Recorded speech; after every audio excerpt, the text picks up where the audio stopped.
माओ का आलमी दिन। माओ का आलमी दिन मनाया जाता है हर साल मई के दूसरे इतवार को। तो क्या आप जानते हैं कि हर साल मई के दूसरे संडे को माओ का आलमी दिन क्यों मनाया जाता है? तो सुनिए, मैं आपको बताती हूँ, लेकिन प्लीज़ चैनल को सब्सक्राइब करें, लाइक करें, कमेंट करें और शेयर करें और दिल थाम कर बैठ जाएं कि वो कौन सी ऐसी खातून थी, कौन सी ऐसी शख्सियत थी जिसने माओ के आलमी दिन को पूरी दुनिया में मुतारिफ करवाया। तो मैं आपको बताने लगी हूँ। एक खातून थी एन जार्विन।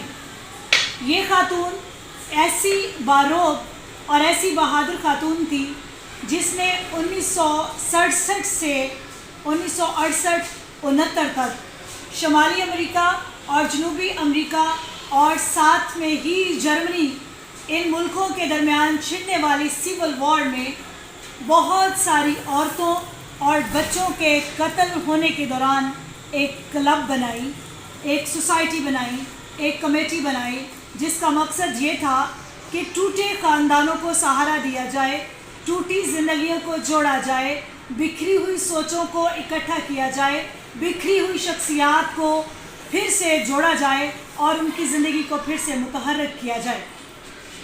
इस खातून ने बहुत ज़्यादा अपनी सोसाइटी के अंदर काम किया।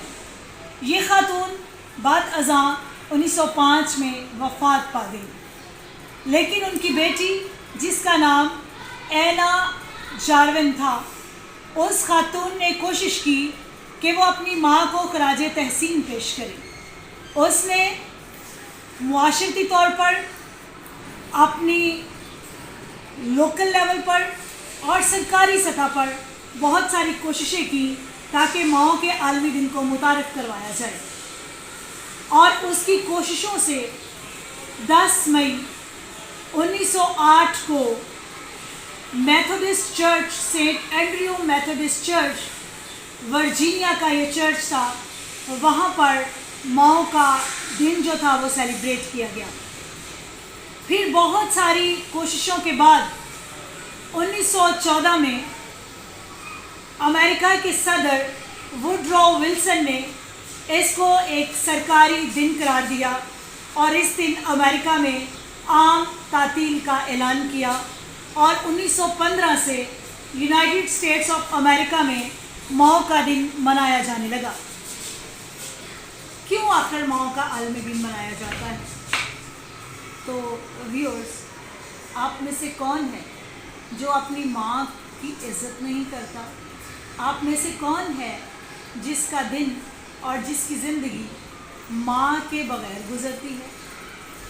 अगर आप अपनी बॉडी को देखें, अपने बेली बटन पर नज़र करें, तो ये आपका बेली बटन आपको बताता है आप किसी के साथ मुंसलिक थे, आप किसी के साथ जुड़े थे।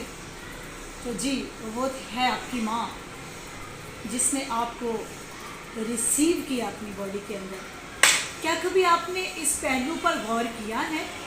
जिस माँ से पैदा हुए हैं, जब उसको पता चला कि आप उसके पेट में हैं और आपको खुदा ने उस माँ को अता किया है, तो वो माँ कितनी खुश हुई होगी और उस माँ ने खुशी से आपको अपने बॉडी में, अपने अंदर कबूल किया। So first of all say thanks your mother that she accepted you in her womb. और उसके बाद उसने आपको जन्म दिया। अपना हर दिन और अपनी हर रात, अपना आराम, अपनी खुशियाँ, अपनी हर बात एक माँ अपने बच्चे के लिए कुर्बान कर देती है। आजकल तो खैर पैम्पर्स का ज़माना है और आजकल हम ये बात कहते ही नहीं या कहते हुए डरते हैं। कभी ये बात कही जाती थी कि माँ खुद गीली जगह पर सो जाती है लेकिन अपने बच्चे को सूखी जगह पर सुलाती है। लेकिन इस बात से हटकर जब हम खाने पीने से लेकर बच्चों की तरबियत तक देखते हैं, तो माँ के बगैर ज़रा नज़र दौड़ाएं अपनी ज़िंदगी में से, अपनी ज़िंदगी की हिस्ट्री में से अपनी माँ को और उसके किरदार को निकाल कर ज़रा देखें, तो आपको वो सारी हिस्ट्री और वो सारी ज़िंदगी में कहीं भी कोई ऐसी जगह नज़र नहीं आएगी जहाँ آپ کی ماں کے نقش پا موجود نہ ہو. سو نہ میں اور نہ آپ کوئی بھی اپنی ماں کی اہمیت سے انکار کر نہیں سکتا.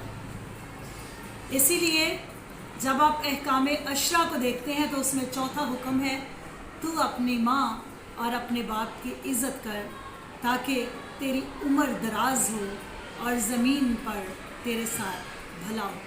سو respect your mothers, respect your فادرس.